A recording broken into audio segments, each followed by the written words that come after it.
Hello and welcome to We Are the Deluge. We are your co-hosts, Emily Crandall and John McMahon, awkwardly apologizing to you listeners for our prickly natures. One of my options was a similar vibe, so.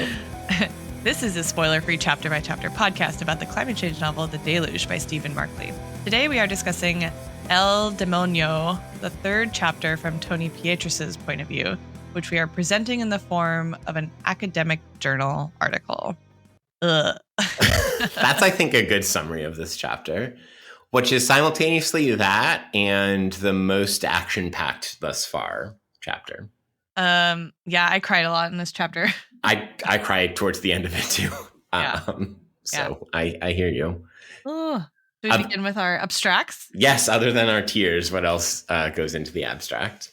Okay, so I went with Tony's academic and personal lives collide as climate disaster shifts from something he has been warning us about to something threatening his family, where action on climate looks a little different from what he has imagined.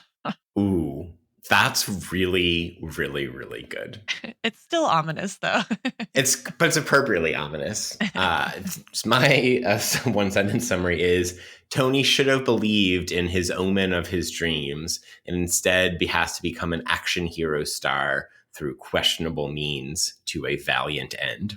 Very good. Yeah. Okay, so should we just do the spoil up front? Should we? I don't know. Oh, well, you listeners have read this chapter, I assume. I think so. It feels like weird to speak it. So this whole chapter is like fires are converging on LA. Yep. Tony can't get a hold of his daughter, Catherine. Mm-hmm. He pulls some crazy strings to like get in there, finds her like essentially on the tail end of a bender. Yep. In her home in the middle of the fire. Going up in flames. Yeah. And like manages to rescue her. And she does not die. With the help of a homeless man he almost hits with his car, a dog that he picks up along the way, and then incarcerated firefighters who had been imprisoned at a women's prison, hired by his brother-in-law and told by brother-in-law Corey that he will do everything in his power to like get them out. Yeah. Yeah. Like this is an unbelievable chapter in all senses of the term unbelievable. Yeah. Yeah. But I think it's super interesting that neither you nor I wanted to like say that in our summary. Like, what's that about? That aversion to like just naming the plot? I don't know. It's in part probably the emotional resonance it apparently lodged into both of us. Yeah. And I think also is a maybe us dancing around the implausibility of this chapter. That is true. And it's maybe dancing around, although I guess I hinted this with the questionable means part. Like, I think there are some real ethical quandaries that are raised in this chapter. Oh, yeah. So. Yeah. And like. Fascinating. Yeah. And genre questions and all of this. So there's a lot to get into. I mean, character-wise, I guess we get a lot more of Corey, who we hadn't met before. And I think, you know, in some ways, the Corey stuff struck me as a little bit similar to the way that Markley described Peter in the first Ash chapter, right? You have this bro of bros, although Corey is a worse kind of bro than Peter was a kind of bro. Yeah, he's has elements of a heart of gold and a lot of money. Yeah. And so there's some similarities. And it's funny that happens in a chapter where we learn about the budding friendship between Tony and Ash, despite the last meeting between the two. Yeah. And Corey is importantly like a real estate guy in Florida who has been ignoring climate change and like kind of laughing at Tony's like life's work. Yep. Like, oh, you old dog, be quiet. Speaking to the interlude episode that comes right before this, Corey definitely gave money to the fucking campaign to ban misinformation about climate change, 100%. quote unquote misinformation about the myth, quote unquote myth of global warming in the Florida legislature. Yeah. Yeah. Like there was some real estate super PAC of Florida super PAC that spent a lot of money in that. Wait, I didn't even think about that. So also the beginning of this chapter, Tony's in Florida giving a presentation about sea level rise to a bunch of totally uninterested city bureaucrats that fall asleep to his presentation. But like, is that illegal already? It seems like it. That's so fascinating. Yep. But it's ostensibly they asked him to come. Yep. Huh. Okay. Maybe sea level rise is not on the banned words list. Oh, well, also they were trying to pass a bill in the headline. Ah, correct. It is trying. So maybe like that city council is trying to do their due diligence to like research the bill, but then not really because they're all asleep. Yeah. This is wow. I hadn't even thought about that reading that headline with the beginning of this chapter. I hadn't until we just hopped over to this recording from recording the interlude episode. So yeah. A little behind the scenes. Wow. BTS. Little behind the scenes. Yeah, but you'll be hearing this in 3 months. Or who knows? I don't know. Who knows? We'll catch up eventually. Maybe. Yeah. Maybe. Any other plot notes worth noting? Holly is rising in Fierce Blue Fire. Is that the only thing that I really had in that category? And Kate is like gone, right? Yes. So we last saw Kate when they were about to make the announcement. They had the vote, and now it's like public information. Yes, and 2 other FBF staffers came out with claims that Kate had sexually harassed them. Yeah, and Tony has some thoughts. Oh, he sure does. Tony is such a fascinating character. My God. Yeah. Time for the introduction. That feels like a lengthy abstract. Yeah, great. Perfect. What's your an academic paper? What's your cultural artifact? Okay, I want to propose for this chapter that we pull 2 references from the chapter. Great. And read them together. This is perfect because I'm cheating because I'm also doing an in-text cultural artifact. Is it the same one? I would not surprise me. Okay, what if we read Stepford Wives and Mad Max together? Perfect. I love this idea. That's not where I was going, but I love this idea. So Stepford Wives, where does he mention Stepford Wives? Do you remember this? I forgot to write it down. Is it early when he's with Corey and it's one of his internal thoughts? I think so. Oh, yes. Okay. So it's on 350. You know, Tony's making ironic comments and Corey's missing them. And then he's talking about that Corey had married his college girlfriend who Tony and Gail had liked, but divorced her when he started really making money. And then he describes the company, the Briggs Group of Florida, a boutique firm specializing in unremarkable Stepford wife luxury condos. Wasn't even a top 20 player, blah, blah, blah. Okay.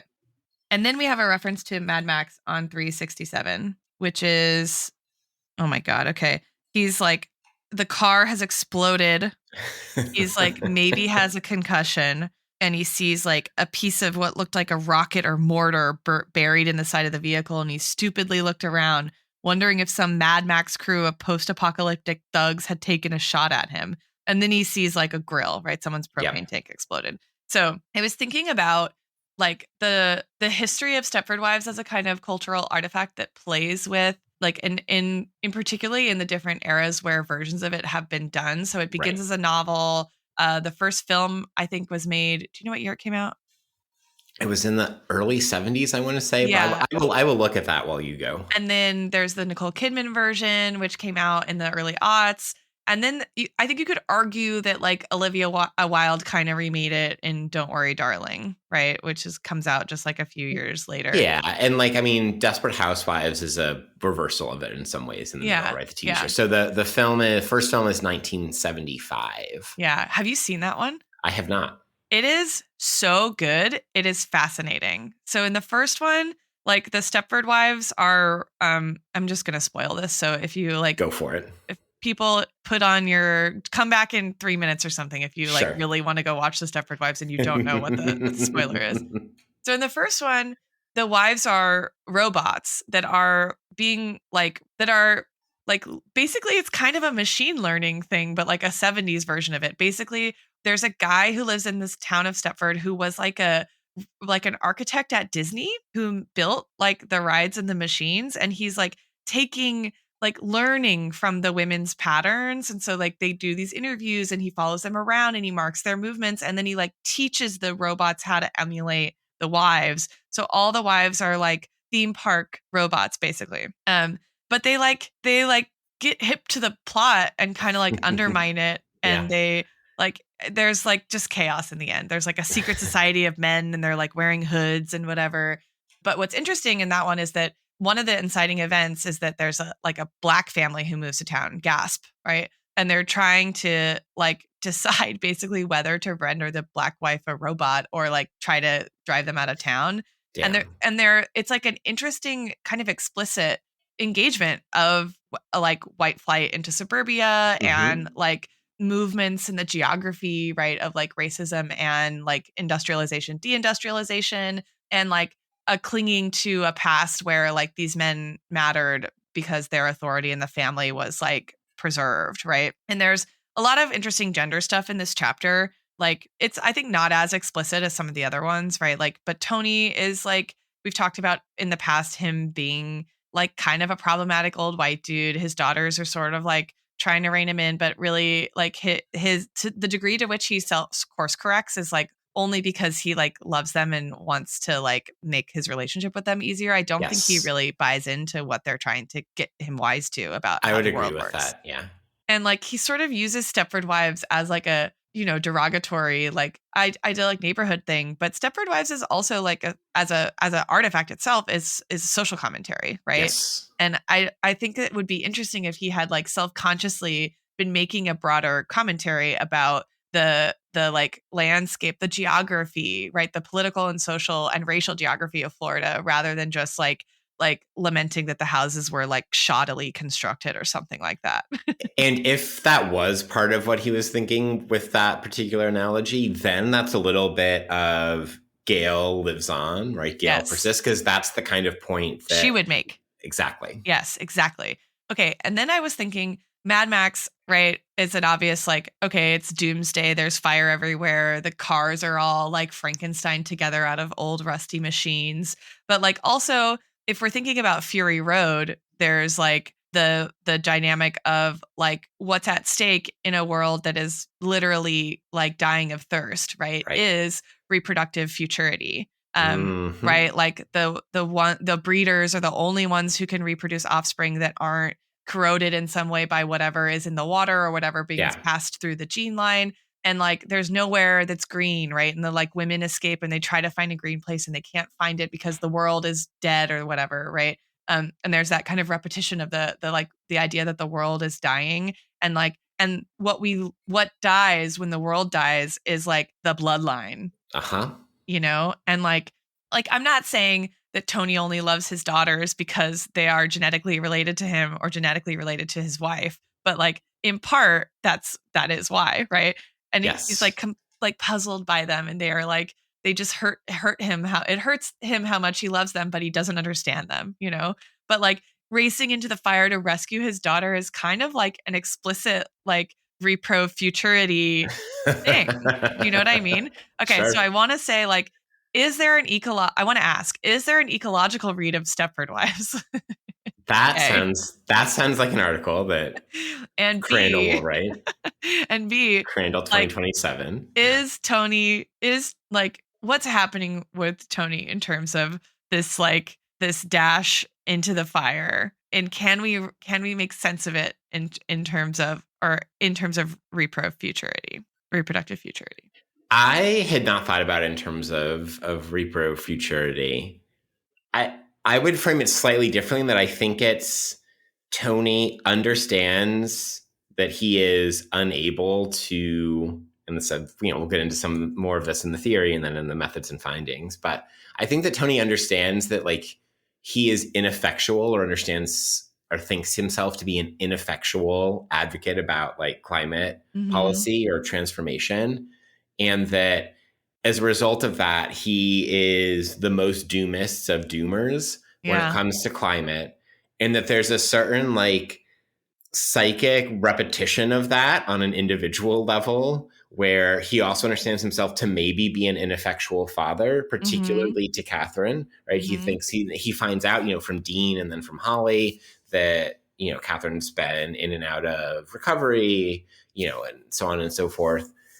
And him rushing into the fire is his like, we might be doomed, but I have to try. Right. And like that's also structurally not that different from his relationship to his climate work. So that I think is one plausible way to read it.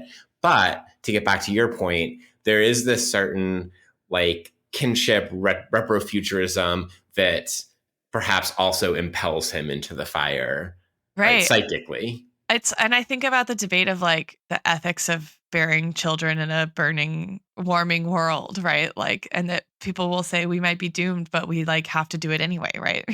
or like something, like who will save us or what? I mean, whatever.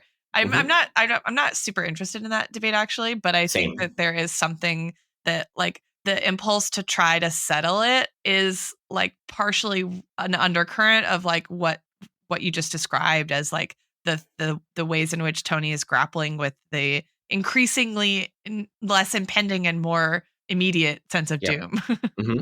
Absolutely. Anyway, that's my proposal.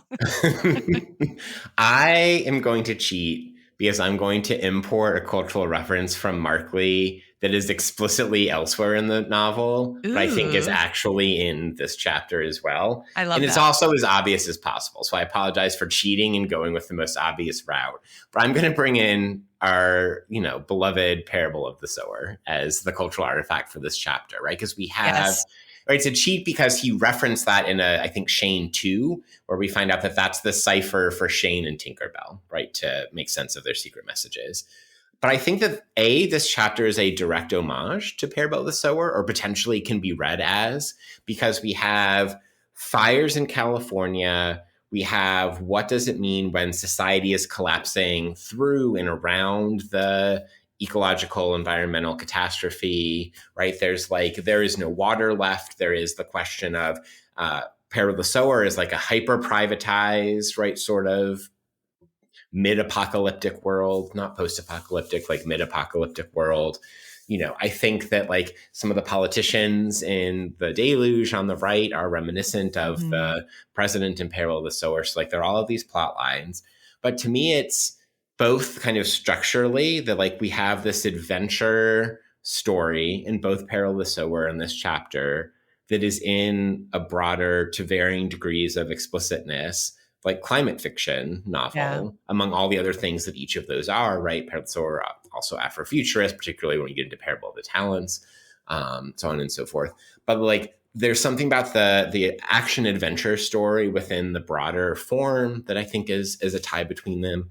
And ultimately that like the heroes of both Parable of the Sower and of this chapter of the Deluge are Black women, right? Yeah. We have like women of not just Black women, but women of color firefighters who are hired privately by Quarry. There's another like plot tie to Parable there, I think, who save the day, much like Lauren in Parable of the Sower is the person that leads this ragtag group of people, right? And we get this ragtag smaller scale around Tony that grows up with Diamond and with the dog, and then eventually with Catherine, and then eventually with these firefighters as they try to like navigate life in California amidst fires and like ask questions about personal survival that are also questions about social survival, that are also questions about like what does it mean to persist in these times of catastrophe, so on and so forth.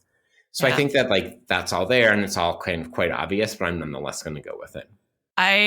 Remind me when we get to methods and finding to come back to this artifact, because I have another thought about thinking this chapter and Butler in the context of the recent California fires in our real timeline. Yeah. I also had a bunch of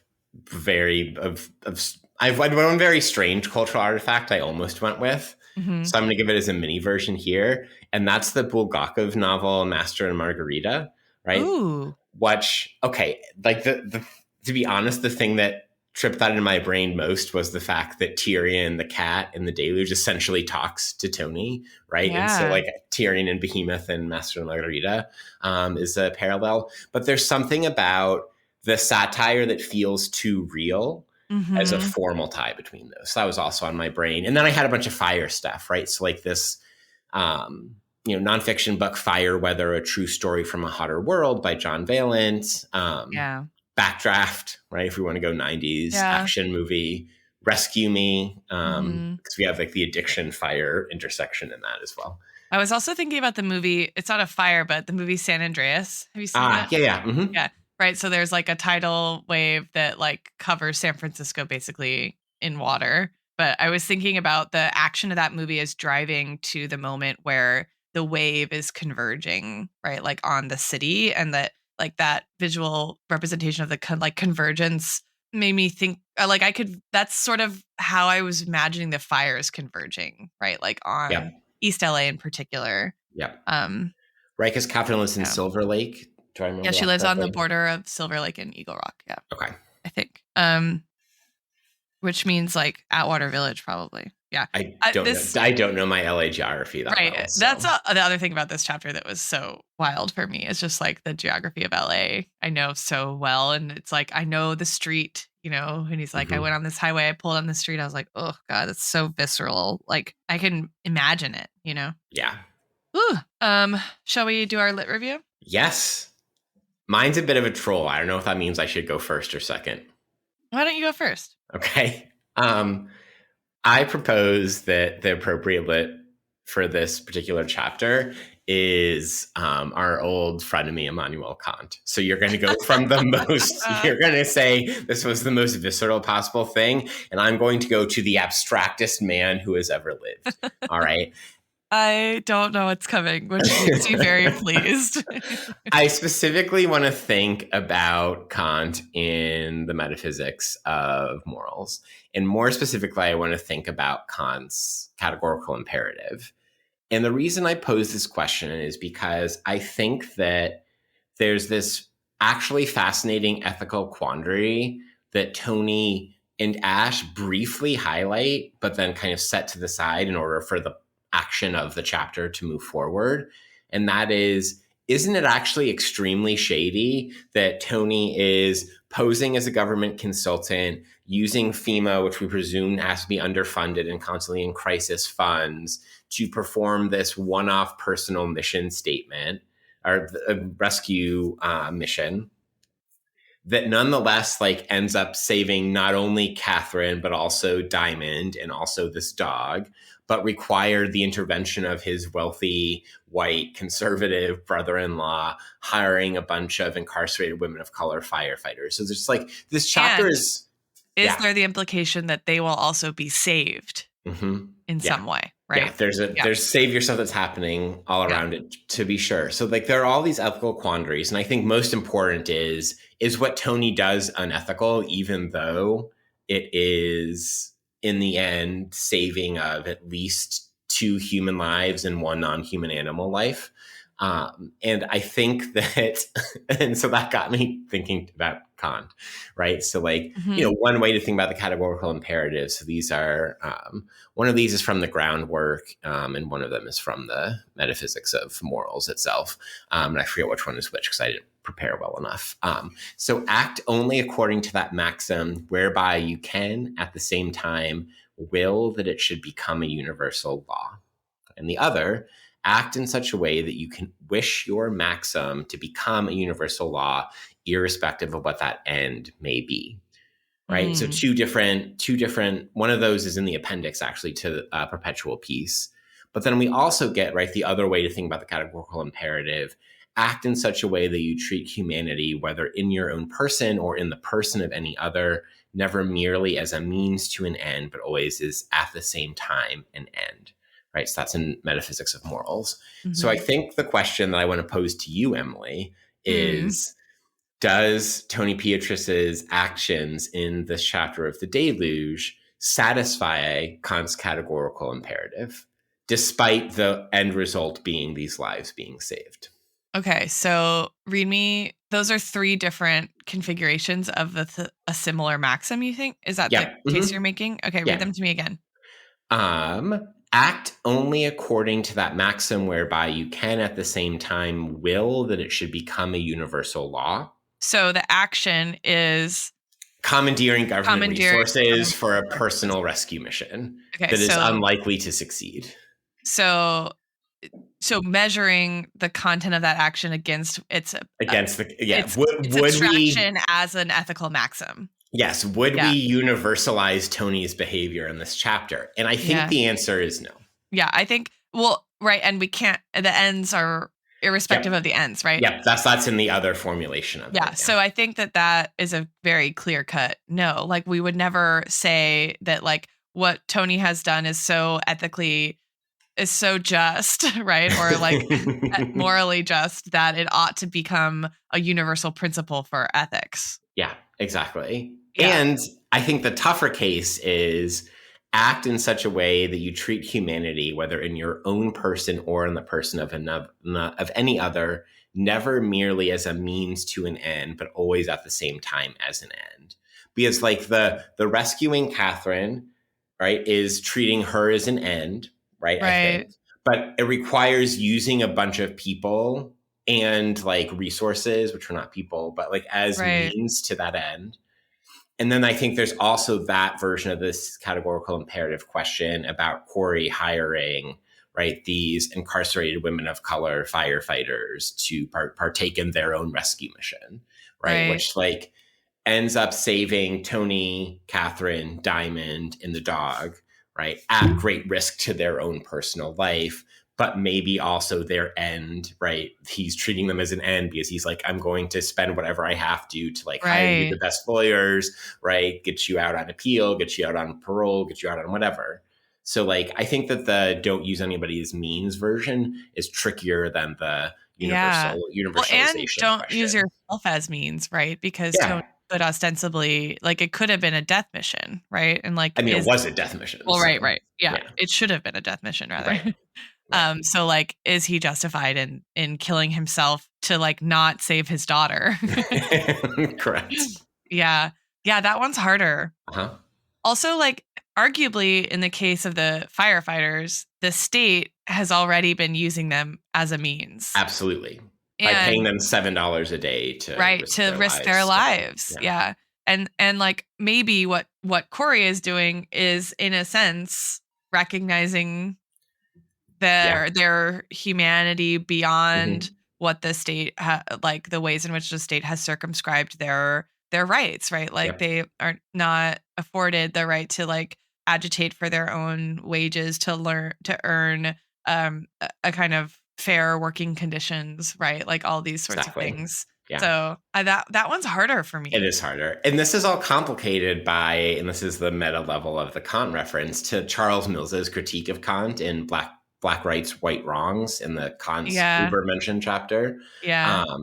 where he points out that if we take Kant seriously and take like that he spent more time doing quote unquote anthropology and like global history than he necessarily devoted to like his political philosophy in terms of like what he taught, for instance, right? We have to take seriously Kant's racism, in which only white people and ultimately only white men are actually persons, so that Kant's categorical imperative only applies to a small subset of humans. Right. And that the moment at which we turn the categorical imperative into an actually like universality seeking project, it's no longer Kant. Yeah, it's no longer Kant, but rather Kantianism.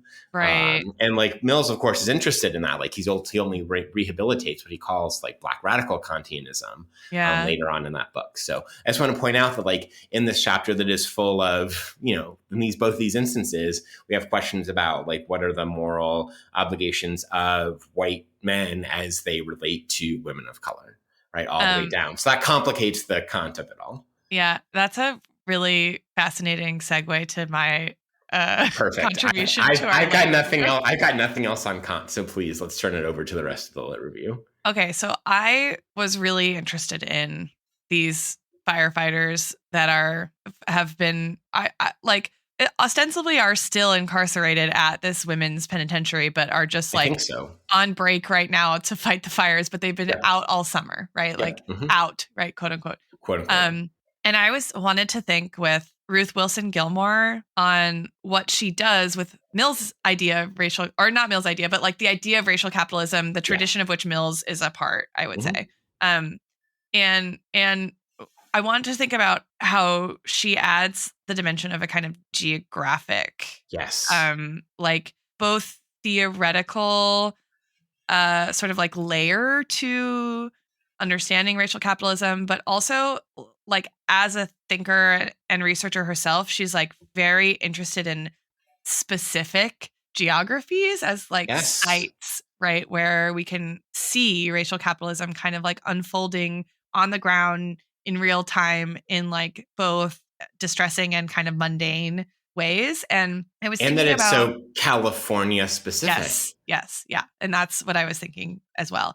And like one of the things she traces in her book Golden Gulag is like the series of kind of like little economic recessions in California throughout the middle of the 20th century that precipitate basically like a bargain that local rural, governments make with the state that says like we'll give up some land to you that we've been holding on to in hopes that like farming and our agricultural industry at the small scale will reboot, will be reinvigorated.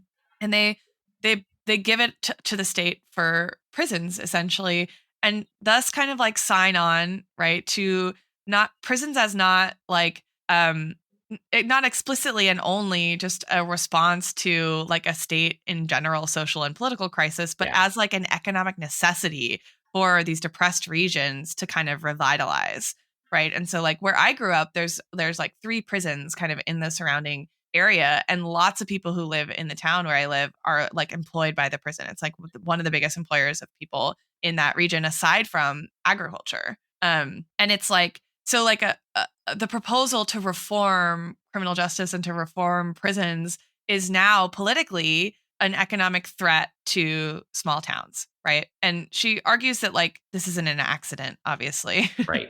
Right. and that it's like just a politically ideologically motivated on the one hand, right? It's a way of controlling kind of unruly populations of immigrants, of people of color, but it's also like an economic bargain, right? And a strategy to kind of like appease rural areas and dissuade them from making like contesting really like the balance of power in the state more Yeah. broadly, which Precisely. has worked and not worked, right? Like there's all these different Mm-hmm. moments where like rural localities in California are sort of like, fuck this state. I mean, there's even in recent times been this kind of flight from like conservative parts of California, like to Idaho, right? There's this like pipeline, right? People Yep. move from Central California to Coeur d'Alene, Idaho, right? To where they can be safe to be like as conservative as they want because they're Yeah. not safe to be conservative in California, which is insane because the state is so fucking conservative. Yeah. Like Shouts to Laura Jadid, who has done some excellent journalism on like the far yes. right wing bullshit in Idaho,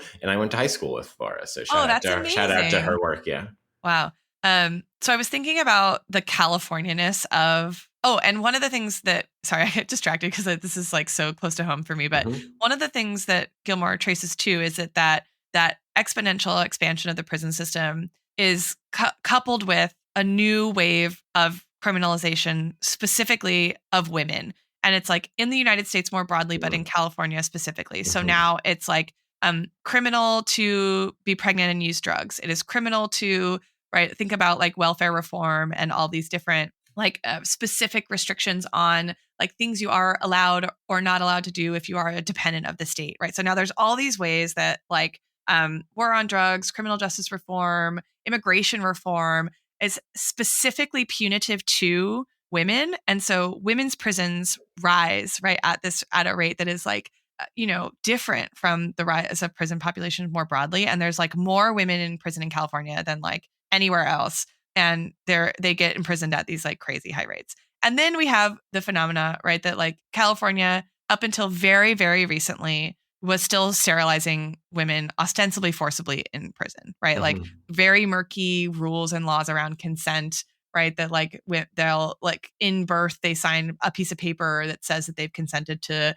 be sterilized, but like that, what does it mean to give consent when the state doesn't even recognize you as rights bearing in the first place, right? Correct. Yeah. So like there's a whole host of both theoretical and kind of practical and ethical problems around the state obtaining consent for these procedures. So I was thinking about like the confluence of the fact that these are women firefighters, they're largely women of color, that they're incarcerated and that they're in California, right? And that I think it makes the conversation we were just having about like submitting Corey's actions to ethical consideration under Kantian frameworks like even more complex because like what does it mean that capital could in some way disentangle these incarcerated people from like this from the state? Yes. But like they're still entangled in the prison industrial complex in this like really multifaceted way. And like, what would it mean for capital to restore their rights as citizens? And like, would Corey, like, is it enough for Corey to just say, like, I'll do whatever I can to make sure that someone will hire you? Or is it like, your record will be scrubbed and like, I'm going to restore like full human dignity to you in the eyes of the law? Do you know what I mean? Yes. And like, how does that change our reading of him, A, or B, like our understanding of actually to what degree the state and capital are entangled in like the prison industrial complex, right? Like if you can buy out basically the state's investment in like in keeping people prisoners and keeping them second-class citizens, like what does that mean? I think it's like a really interesting thought experiment almost. Like, and one of the things that I wanted to start with like Golden Gulag and like adding a geographic dimension to racial capitalism. But I think also if you go to Ruth Wilson Gilmore in Abolition Geography, right, she is arguing that like abolition is not merely like a political claim. It's a theoretical, right, like analysis of both the present and like and the future, right? And like the relationship between the present and the future. So like if we say everything is the prison industrial complex, right, then nothing is the prison industrial complex and we can't do anything about it, right?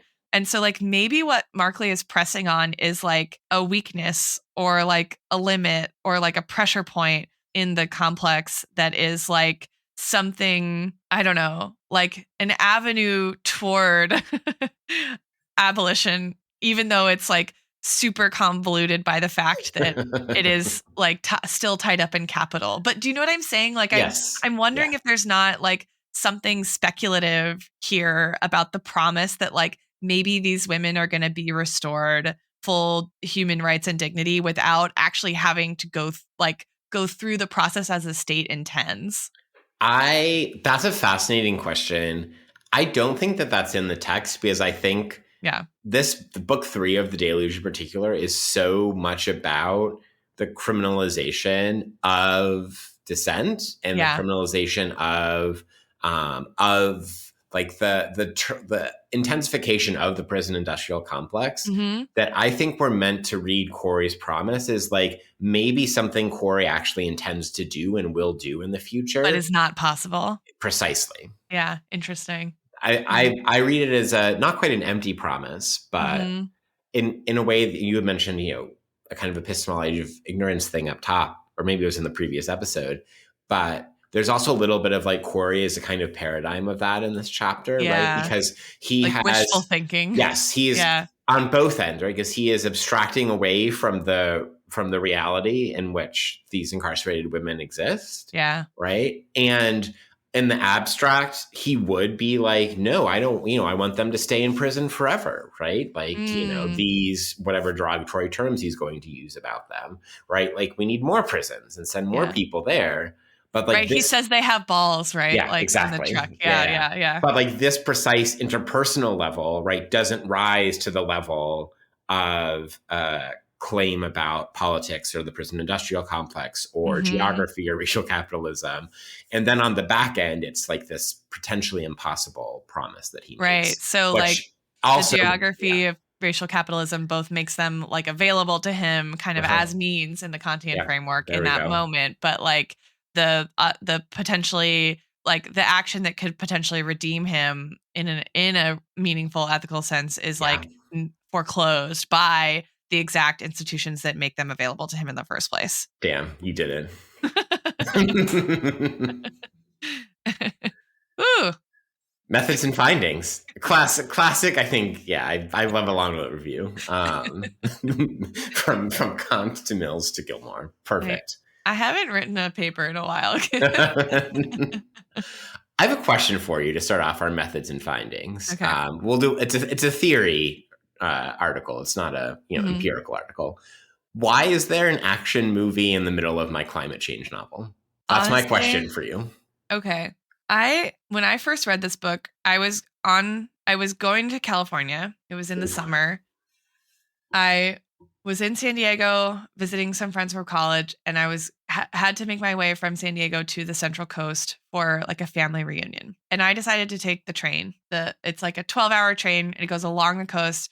It's like a 6-hour drive. It's like the train is way longer, but it's Of really course it nice. is. You Yeah. get up and walk around. It's like you're along the coast the whole time, and when you're not, you're like in the like foothills of the coastal mountains. I've done the San Diego LA train before. I haven't done it Yeah. further north. Yeah. So I was like, great. I've been wanting to read this book. I have 12 hours on this train. I read most of this book on that train ride, by the way. Yeah. And also while I was on that train, like in 2 hours, like beyond LA, part of the track that I had just gone on collapsed on the coast, like from a mudslide. So they canceled Ooh. basically like every train right behind me for like the next 4 days while they Wow. repaired the track. Isn't that insane? Yep. Okay. And then I'm sitting on the train and I'm reading this chapter and Oh. I'm just like I can't breathe. I like stop breathing and I'm like skimming the pages so fast and I'm like crying on the train. Mhm. The person sitting across from me is like, "What the fuck is wrong with you?" like and then when it was over, I just like let it go. And Mhm. I was like, "What the hell just happened?" But like I didn't have time to think about what it was doing there because it got so tense so Yeah. fast that it Of just like course. carries you along.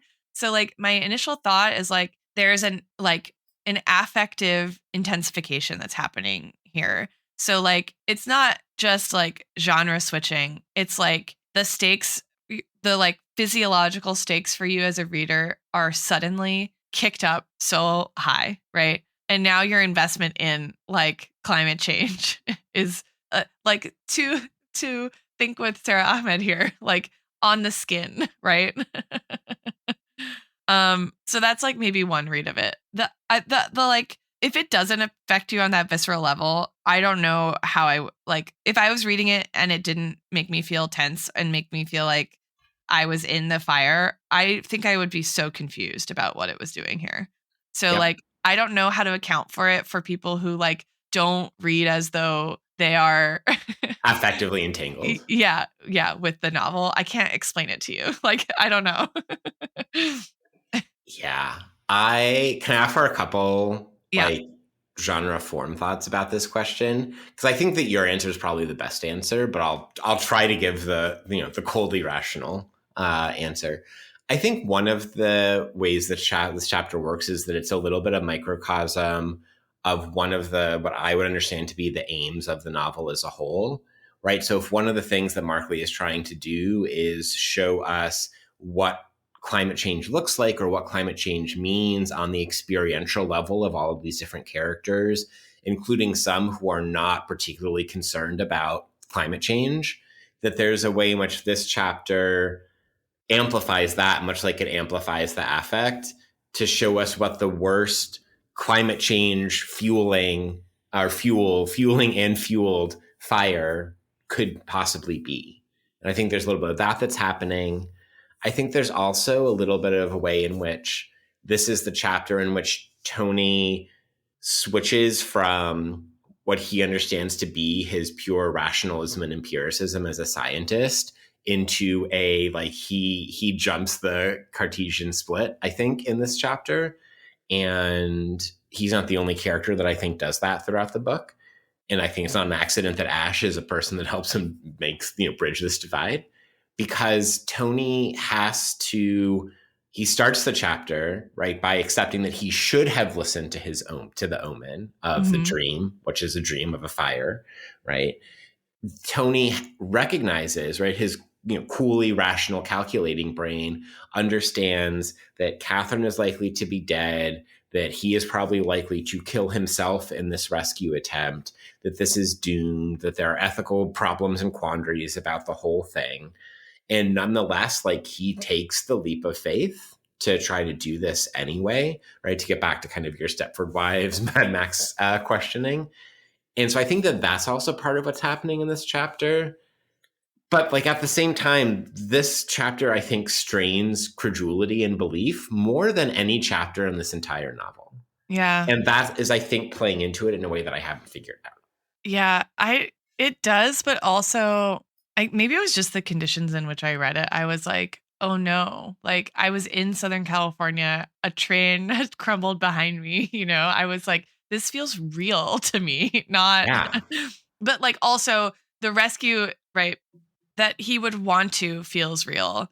That he Yes. could is just like you have it's like it requires some suspension of belief to like go with him there, but like the sense that like they're gonna die is like there the whole time, Yeah. you know. At every level, at every Yeah. level of the story, at every like progression of his journey, once he starts driving into LA.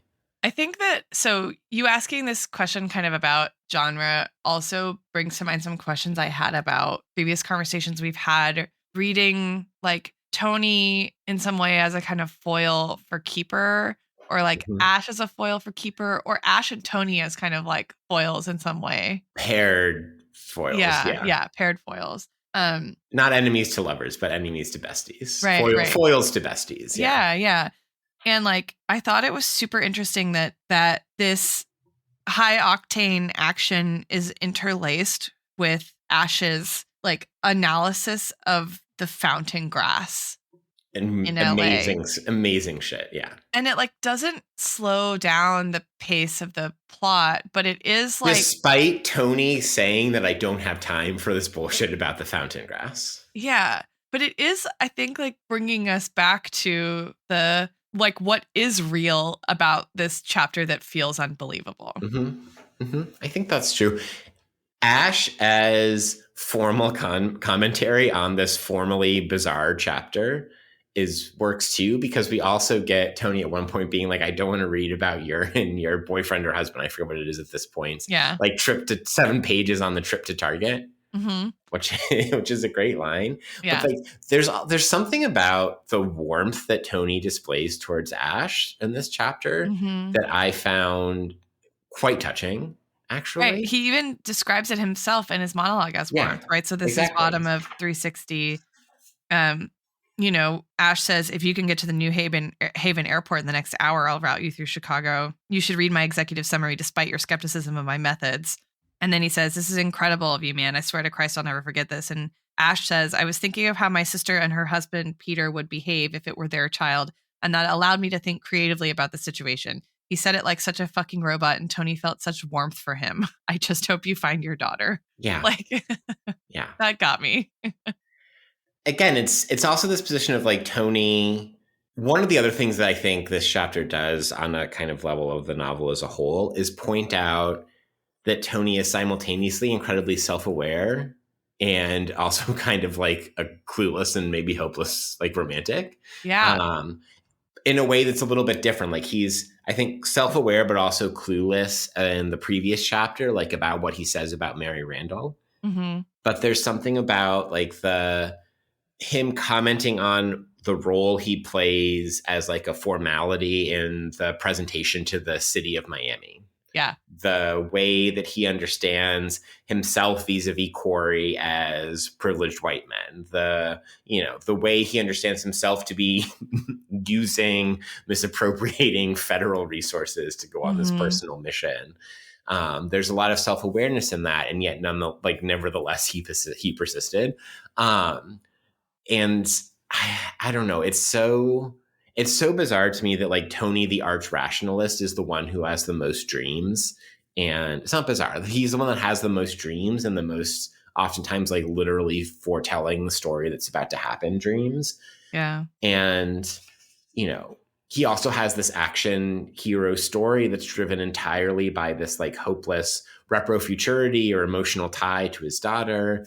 There's so many ways in which like he has to deny his hyper rationalism or hyper scientism in order to participate in this chapter. Yeah. Yeah.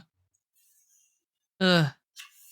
That same page is where he says, yeah, he tells Holly he's going, and she's like, I thought if I told you, you'd do something stupid like fly to LA in a firestorm. And then he's like, this Tony couldn't help but laugh. God, these girls were just too much all the time. They were too much. And he loved them so intensely, it made him insane. So like his love for his daughters, like, is the like the dissolution of that Cartesian divide, right? Yeah. Like it falls down because like he loves his daughters so much.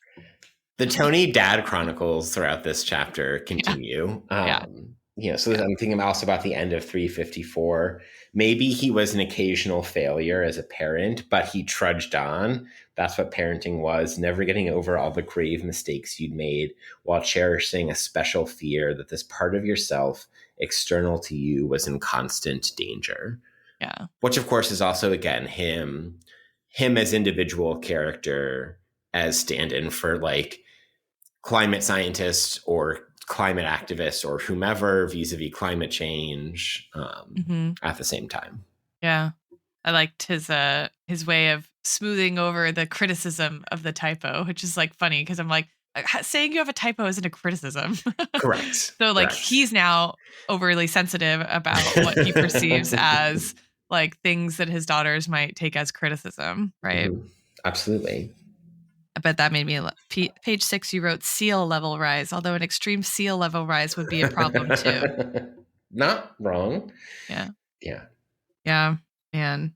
I was also thinking that there's some. Did Tony have dreams in the last Tony chapter? Oh yeah, we did several dream analyses, several wolves, right? Yeah, several. Because there was one like I can't remember what they were. One was like there's like red lightning, right? Yes, and the briny liquid coming out of the earth or whatever. One was the wedding on I forget which daughter, but the wedding on a snowy hilltop. Yeah. And Gale is there. Yeah. So did we talk in that chapter? This is funny, I just edited it, but I was thinking about Keeper in this chapter too. How so? Like the way in which in some instances Keeper's dreams kind of like intrude on his waking thoughts. You know what I mean? Yes, like this and the preceding Tony chapter are very much like the first chapter where we get in pieces / iterative form the lion dream in the field dream. Yeah. But like this one is like the first dream in the book that it like is realized, I guess, right? Across all the characters. I think there are some other arguments to be made. Okay. But I mean, but it's the most direct one, right? So this is the dream, and a great opening line. If he believed in omens, Tony might have paid more attention to his dreams.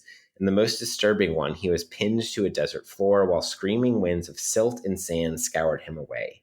Paralyzed as the sand removed his flesh grain by grain, he could feel the bones of his knuckles and cheeks exposed to the blasting air.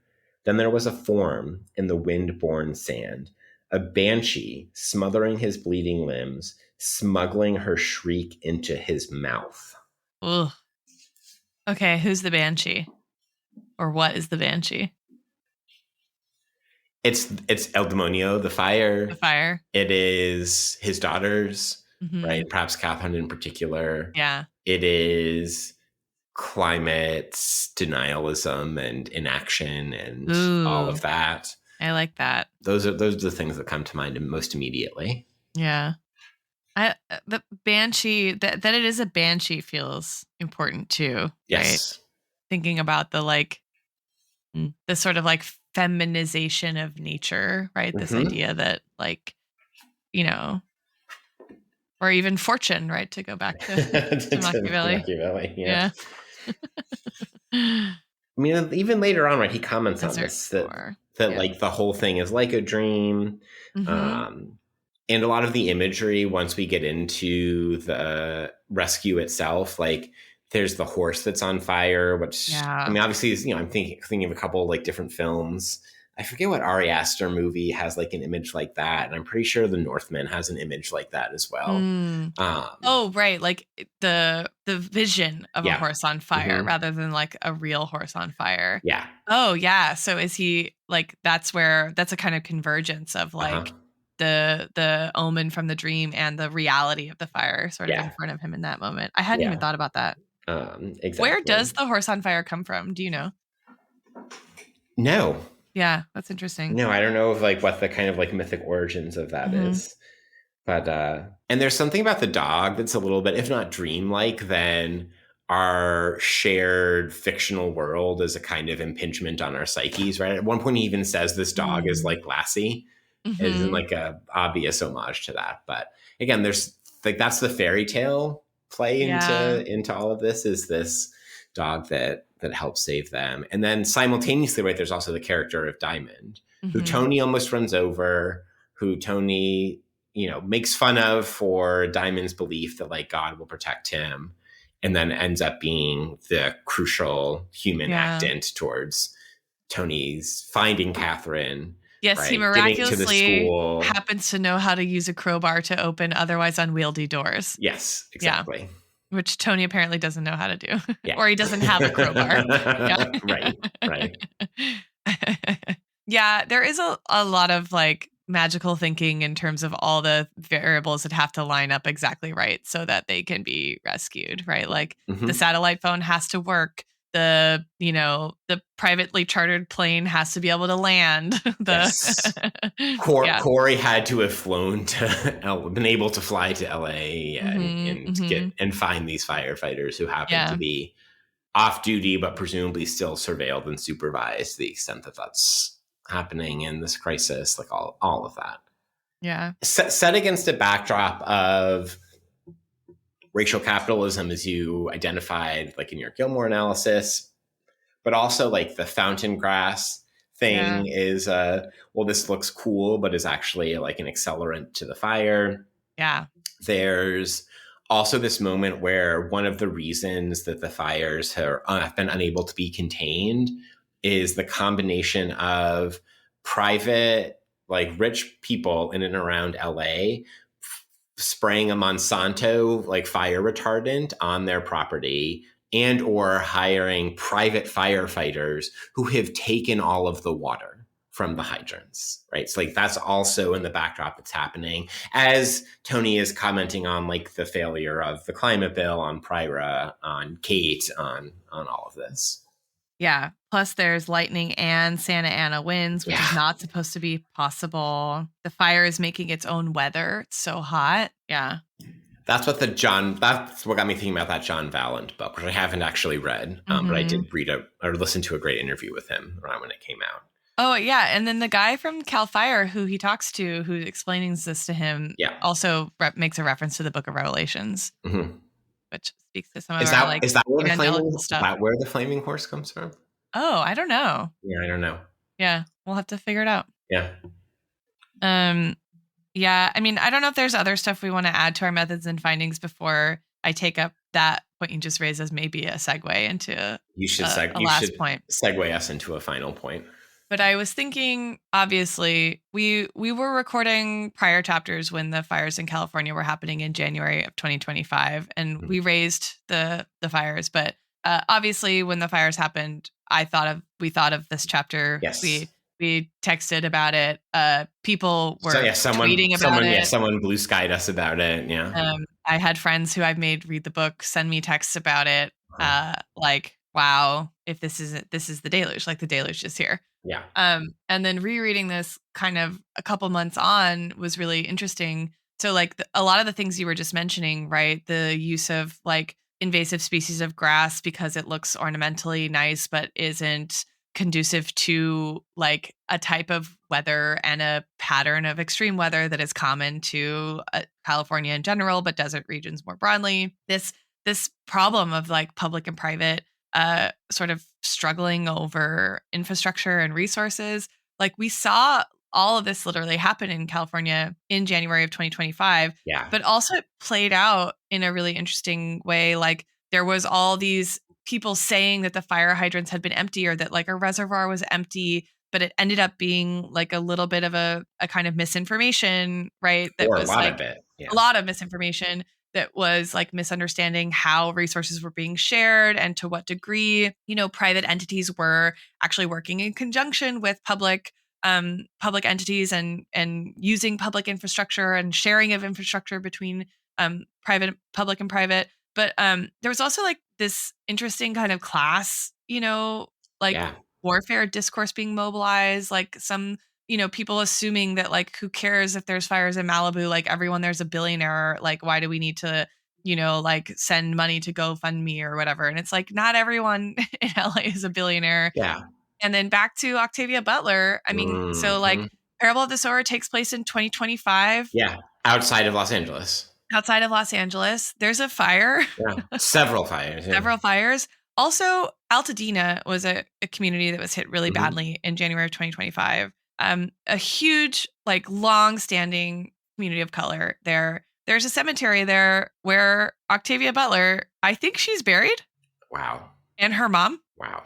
are buried in the cemetery in Altadena that like the fire went through, basically, which is wild. But like I'm just thinking through like LA as a place too where fire cuts across, but is deeply entangled with the Mm. landscape of class. That's a very good way to put it. Was something that like I was thinking about here, right? And we don't get an analysis in the novel of too much of kind of how class plays out in terms of response to the fire. We see that some people are still fleeing and they're kind of Tony makes little remarks here and there about like their choice of things to take with them, which Uh-huh. seems like a little bit of class Yep. commentary, right? That like Yes. why are these people taking their Yeah. TVs, Why right? do why we should not let poor people have nice things. Yeah. Exactly, exactly.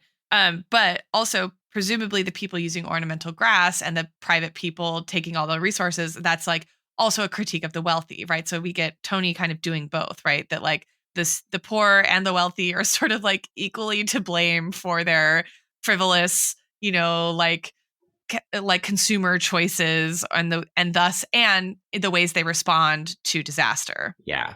Anthony also has this line about how nothing is illegal anymore. Nothing is fucking Yeah. illegal anymore, right? I think is the Yeah, yeah. line. Right. So like, okay, what do you want to be illegal? Yeah. Yeah. But it just struck me as a very interesting parallel to like how that played out in real time, Mhm. and also just the like coincidence of the details, right? That there were at 1.5 fires burning at a time, kind of, everyone was like, is it going to jump across the highway? Right. Like, and some of the same mechanisms were at play. It was like an extremely dry winter. There were Santa Ana winds that were unseasonably high. And this was January also. It's like Yes. not fire season. Yeah.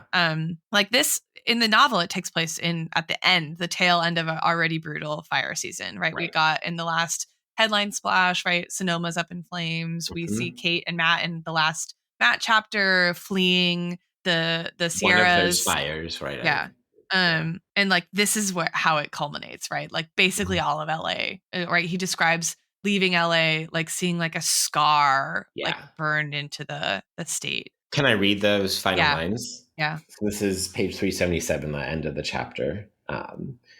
48 hours later, the fire finally brought under control. He, Corey, and Catherine flew from Orange County with the dog in tow. That night, as they flew over the rubble of Los Angeles, a massive scar that stretched for thousands of acres before vanishing into the coal black ocean, Tony thought of those women stepping off the rig. Looking out from the plane's window, he imagined them now among the cinders. The city looked like a gutted hole in the earth, indistinguishable from that night, this yawning abyss left behind by the fire. So I think there's a lot of what you just said that's encapsulated in that final paragraph. There's Mhm. the simultaneous like hyper local geography, but also the like the fire doesn't actually care, right? Yeah. Like what, your class position. We get this tie back to the dream that starts because like there we have the banshee, here we have the hell imagery, right? Mhm. Um, and there's this line in particular that gets me about looking out from the plane's window. He imagined them now among the cinders. And I have to assume it's purposely left on purpose that could read both as continuing to fight against like whatever kind of residual things and doing that kind of like, while incarcerated, like necessary work to Or like start dead. the process of that, or are they dead? Yeah. Because both of those are possible readings, I Yeah. think, of that line. Yeah. So crazy. Yeah. Yeah. And the woman of Chino, he hadn't even had a moment to thank them. They'd immediately plunged back into the dark flames into the war following the scent of smoke, Yeah. right? Mm-hmm. Yeah. Yeah. I was thinking That's too. a smell of napalm in the morning. Yeah. Oh yeah. like illusion, right? Yeah.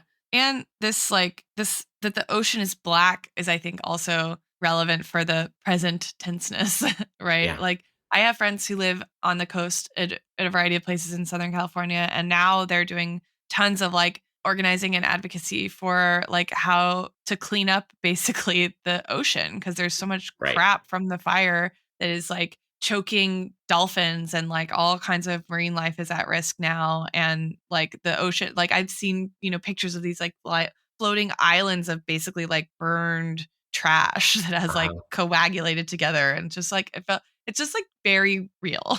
Yeah. Yeah. Whew. Let's go from that very real note to our footnotes.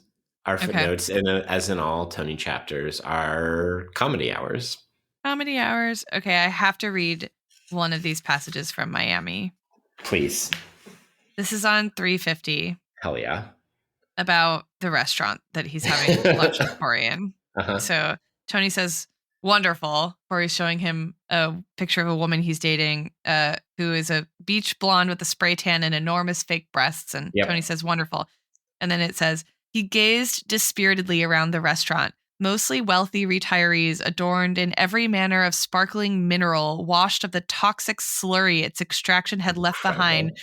in some far-flung sacrifice zone, all of them albatrossed by credit cards, boat upkeep, and the perturbations of the stock market. Hell yes. What a paragraph. I want to frame that and like put it on my wall in my office. Yeah. And like that is one of the two paragraphs that I was tempted to read the whole thing of. And I'm going to read from half of the next paragraph. Great. When Tony first began dating Gail, Corey had been a twerp, a prep school kid, already eyeing fraternity rows at Florida's most debauched campuses. And Tony had never stopped looking at him that way. Even in his mid-40s, dressed dapper in a jet black blazer over a gray polo and looked like $1,000 Seiko watch on his wrist, Tony still saw him as Gail's stupid little white brother who'd farted on Tony's arm when he met her family for the first time. Right. And that's then followed like a page or two later on by that Florida is literally a pile of shit and death. Yeah. Like so good. And he's like, he has the receipts for that, It's not like a joke. Exactly. And like Tony's non-engagement with Corey, but Corey reads like Tony continuing the conversation until eventually like we get you know what the deal with Florida is, Corey? Florida's been underwater for most of the billions of years the planet's been around. It's only recently, geologically speaking, that Florida stuck its neck out. That's because all these organisms swimming around the shallow water shat and died, and all their shit and dead bodies piled up and cemented into limestone. Florida is literally a pile of shit and death. And I bet that shit and corpse limestone isn't looking as sturdy as it used to. But the best, like later down that page, Corey says, okay, level with me. Obviously the cemetery incident was a bit of a black eye, but is this sea level rise? Is this thing going to be real? And Tony's like, are you fucking kidding me? You absolute loon. Like, what? Yeah. I wrote an entire fucking book about it. Tony slapped his forehead without even thinking of how theatrical it might look. And then all this is fucked. All this is gone. I've been saying this to you since the girls were babies, and all you did was quote Fox News at me. I also really like after he's just sort of like does his last diatribe, Corey doesn't even have anything to respond to it because he doesn't know shit. And he just is like, Jesus, man, no wonder you can't get any snatch. Oh my God. Corey referring to Tony's non-existent hypothetical groupies as enviro sluts. So good. Yeah.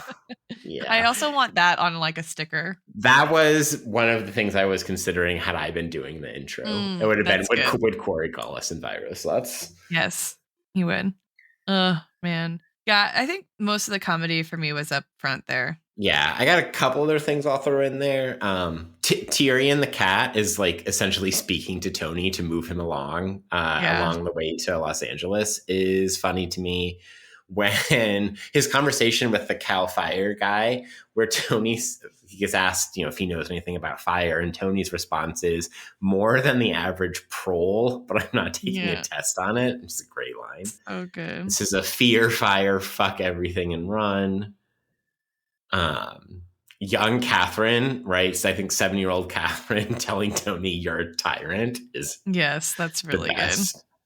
I also like when he's reading Ash's report and he's like, abruptly, Ash's paper detoured to his sister's work as an economist of climate disaster, which then jumped to a description of their relationship. Apparently, they'd grown quite close over the last few years, ever since she married his best friend. The whole report culminated in a scene at his sister's wedding in which they had a traditional Islamic ceremony on a Friday night and a standard American on Saturday. You're one weird fuck, Hassan, he says out loud, reading the report.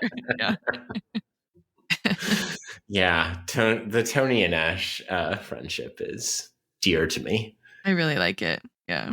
And then finally, like I think it's the mayor of LA, or maybe it's the governor of California, who says we have to rebuild so, quote, Hollywood can immortalize this story. Yeah, so brutal. And also another, like, how many people living in LA are like writing screenplays on spec about the past couple months? Yeah.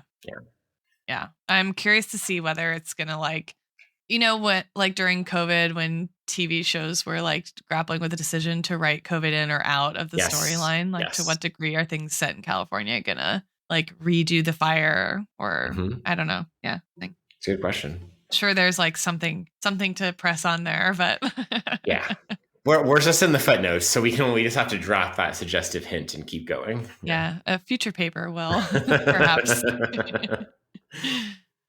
Should we conclude? I think so. And our conclusion is where we discover our episode titles. I went with Rescuing What? Why is there an action movie in my climate fiction?